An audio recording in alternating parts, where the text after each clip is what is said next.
Hey everyone, welcome back to the channel, Flat Tire Dan. Good to see everybody. So as you saw from the title and the opening shot here, we're going to kind of give you our 5,000 mile, like 5,000 miles since we got it, update on our 2006 Ford F350 6-liter turbo diesel dually. Just had its 5,000 mile service, its first 5,000 mile service with us, and so I thought it would be a good time to kind of talk to you about what we've done so far and what we're planning to do, both cosmetically and mechanically. And I just want to point out that we have gotten some questions and suggestions to do this through our Instagram account, flat_tire_Dan. The direct messaging there, and I'm constantly asking you guys to do that, and I've gotten some questions.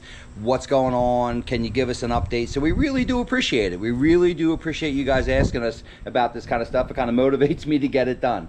But let's take a walk around the outside of the truck and take a look at what we've done cosmetically so far, and then we'll sit down and we'll talk a minute about mechanically what we've done and what we're planning on doing in the near future. So we'll start on the front of the truck again.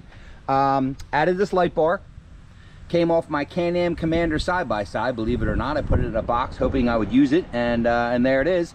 I've got it wired directly to the upfitter switches, which I'll show you inside the truck, so it's nice and neat. And like where I live kind of gets dark on the back roads at night, and these headlights aren't the brightest, and I really don't intend to upgrade to LED bulbs and stuff. I want to keep the truck kind of original, so that light bar comes in real handy. Works great. Truck still looks the same, keeping it nice and clean when I can. I did get some OEM touch-up paint from Ford, which is a direct match, which is nice. So I've kind of taken care of the bigger scratches and stuff. But like I mentioned before, I don't intend to paint this truck. I like the patina. I like that it kind of looks its age. But I did get, some touch-up paint and take care of some of the bigger scratches, whatever. Walking around the bed of the truck, last you saw I had a Milwaukee pack-out box because I really didn't need to carry a bunch of tools. This isn't my work truck. I wasn't planning on towing the camper with it, but I changed my mind there. It is not my work truck, but I do tow the camper with it, as you've seen in other episodes. And so I wanted a toolbox where I could carry, adequate tools. God forbid something happened while we were out in the camper. So I went to Tractor Supply and got this in the bed, flat black diamond plate toolbox. It works great. I think it looks good. It's exactly what I needed. Real happy with that. Wasn't incredibly expensive. Coming around this side of the truck, again, still looks the same. Inside, I'd shown you guys in the original episode we did on this that the driver's seat was kind of beat up a little bit. I wasn't sure what I was going to do. I wasn't thinking seat covers, and more like I was going to get it fixed. But when I looked into getting the upholstery fixed on the one seat, you actually had to do both seats, and it got to be a little more complicated than I wanted. So I went on Cabela's website and I found these, what I think are really sweet seat covers. Right? They weren't crazy money. They fit great. They're really durable. They got this cool pockets on the back, right? I can store stuff in them, and they come off pretty easy, so I can wash them, every couple months. So real pleased with that. Cabela's website. I think they were like 80 bucks. It wasn't crazy. Upfitter switches. I don't think I showed you these in the last episode, but this guy ordered the truck with the auxiliary switches for power and stuff, like light bars and the CB and that kind of stuff, and they're coming in real handy. Oh, you know what? I've been asked to hear it run again. People really love the sound of these 6 liters, and I agree. I think they're the best sounding diesel truck engine ever built. So here we go.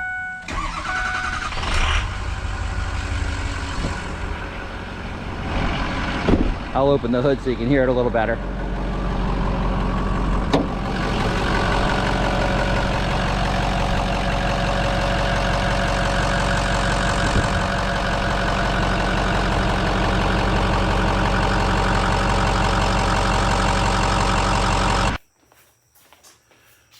Okay, we moved inside.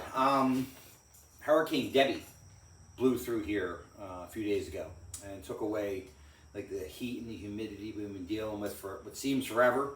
But it's a nice day out, but it's really bright, right? And doesn't work well with the camera. So Triton and I came inside. Pardon the cheat sheet. but I have a lot of information I want to go through with you as quickly as possible. So all the mechanical stuff, what we've done, what we plan on doing, products we're using. I've mentioned before, I've been wrenching on stuff since I was a teenager, right? Gas engine stuff, hot rod stuff. Didn't matter if it ran at the end of the day stuff, right? I could always try again the next day. But with this thing, just the size of it and the displacement and the horsepower and the torque and everything about it, I just don't trust myself that I know enough. And so I mentioned before, I found a mechanic. He came recommended from people that I trust. Great reviews, and I can tell you that everything he's done and everything he's suggested so far has been spot on. That's Dan's Diesel and Automotive Service out of Quakertown, Pennsylvania. I am following his direction with all this stuff and all the products that I use. None of it's original, and I recommend him. If you're kind of feel the same way I do, he's a good guy. If you're local, he's a good guy, does a great job. His prices are fair, right? So anyway, this is all stuff through my mechanic. Right after we bought the truck, you saw that we did all 8 injectors, right? The truck just didn't seem to be running real smooth, didn't want to start up well when it was cold. I bought it in October. I took it to Dan, and his immediate suggestion was replace all 8 injectors after looking at my service records and stuff like that. Now, I'm not a cheap job, but if I'm going to trust somebody, I'm going to trust somebody, and plus I kind of knew I was going to be putting money into the motor of this truck. So I had him do that right away. Night and day. Like, really changed the truck. Cold starts were no longer a problem. Runs really smooth. Throttle response was much better. So, spot on recommendation from him, and I'm really glad that I did it. And once and done, right? I put 5,000-6,000 miles a year on this truck. It's definitely going to not need to be done again, right? And then shortly after that, I was having a little glitch with the starter. So, we replaced it with a starter built for a 6.4 liter Powerstroke diesel. At his recommendation, I saw it online as well. Just a newer starter, stronger starter, more dependable. So swap that out right away. I don't want to play with that stuff. Again, I do not want to end up on the side of the road with the camper attached to this thing. So right away, as soon as I started noticing the problems, I had him swap it out. And then, like I mentioned earlier, we just passed 5,000 miles since we bought the truck last October. And so we had our 5,000 mile service. Now, those of you who know anything about these vehicles, that's it. That's the most important thing. Have them regularly serviced, or service them regularly yourself every 5,000 miles. A lot of the problems with these trucks will go away if that's done. And so I intend to do that. Now, oil, 15 quarts, right? Crazy. Oil filters, water separators. I had them do fuel filters, which are done every other oil change. And then my records, showed me that like the coolant had been flushed not too long ago, and differential fluids had been done not too long ago, but I couldn't find any reliable information on the transmission fluid, so I had him flush that while he had it, 10 quarts. But now, like, I feel like I'm at ground zero with all my fluids, right? Like, I gotta know where I'm at with all of them, and then I will just service them in intervals recommended by Ford and Dan. All right, so first service done, feel really good about it.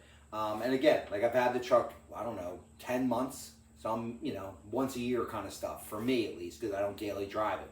I guess before I get into what I plan on doing going forward, I want to talk a little bit about some additives that, again, directed by my mechanic. I did not make these decisions based on Amazon reviews, right, or chat pages, right? So, fuel additives. I have 2 different products, both made by Hot Shot, right? They're an additive company. The first one is their Diesel Extreme. It's kind of a once every 6,000 mile fuel additive, basically an injector cleaner. Now, I have new injectors. I used half of this bottle with my old injectors. It did make an improvement, but not as much as I wanted, so that's when we decided to swap them out. But I'm going to use that every 6,000 miles of injector life, all right? And then I also use a daily, or they call it everyday treatment, so every fuel fill-up treatment, every 20 gallons or so. I use the Hot Shot Secret Everyday Diesel Treatment. Now, what does that do? Well, it has a lot to do with cetane, which is sort of like the combustion element of diesel fuel. Diesel fuel is an oil, basically. It's basically heating oil for your house. And so it doesn't combust real easy like gasoline does. So if you increase the cetane levels, you get better combustion, you get better performance, you get better fuel mileage, all better, right? And so I use this, again, directed by my mechanic, every time I put 20 gallons of fuel in the truck, which is like every 2 weeks for me. And then just having my first oil change, he recommended I use this product called Arch Oil Stiction Treatment. Now, what is stiction? Stiction is static friction, short for static friction. Static. So for those of you who don't know, the fuel injectors in these diesel motors are driven by the injection is caused by high pressure oil, right? And that oil is so high pressure and moving so fast that it causes static friction, which causes the injectors to wear prematurely, causes them to not fire accurately if you don't maintain that static friction or eliminate it as best as you can, right? And so this Arch Oil helps eliminate that static friction. It also like helps with cold starts, you know, again, which is always a big thing with these oil-driven injected trucks. And so anyway, I put this in on top of my first 15 gallons of oil, and I'll do it with every oil change unless Dan recommends a different product. So that's pretty much the additives I use. Now, what's coming up? Well, we're going to start the bulletproof process. I'd mentioned it previously. I kind of wanted to get past all this stuff, get the truck at ground zero, get all the fluids and everything where I know they are supposed to be, and then start investing, again, some pretty serious money. But I knew it going in the bulletproofing of the truck. All right. So the first part for me, I'm going to do it in 2 parts. I'm going to do engine internals first, and then I'm going to do the head gaskets and head studs secondly. So what do I mean by engine internals? Again, cheat sheet. I'm going to replace the EGR cooler. Now, the EGR cooler is like an emissions thing, and you can Google that if you want. The oil cooler, right? So this truck has a separate oil cooler because it uses oil for so many different things.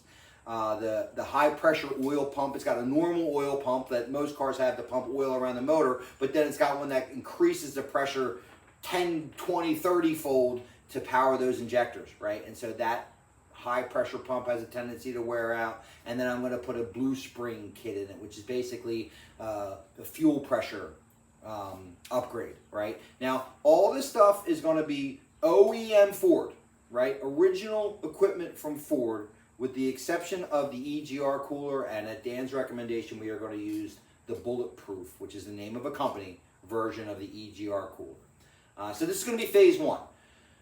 Christmas maybe, sometime around there. Again, I'm pretty low mileage on this truck. I'm at 138,000 miles, so it's not sort of urgent. It's just stuff I want to get done, and it's going to be coming up, and when it happens, I will certainly let you guys know. So that's pretty much it as far as an update on the dually. We love it. Like if you follow us on Instagram or you've been following any of my camping episodes, you see we use it a ton, and I'm constantly posting pictures of it. I apologize, but I'm real fond of it. I guess I'll mention it again. If you're here because of the diesel content and like the title of the episode, like take a look around. I think you might be interested in some of the other stuff we're into here on the channel. If you're enjoying the content, you haven't had a chance to subscribe, please do. It does help us reach more viewers. And if you have any friends that you think might enjoy our content, please recommend them to the channel. The more the merrier. Coming up, I don't know. I got another camping trip coming up. I kind of want to get some kayak. You can't really see it. My kayaks right here, my new kayaks right here. Real fond of that. I want to get some kayak content coming for you. But anyway, we're going to stay busy. As always, appreciate everybody who's been tuning in. It's been great. Really, really having a good time. So thanks, everyone. And again, this episode kind of came together at a request from you guys through our Instagram account. So keep them coming. And we'll see you on the next one.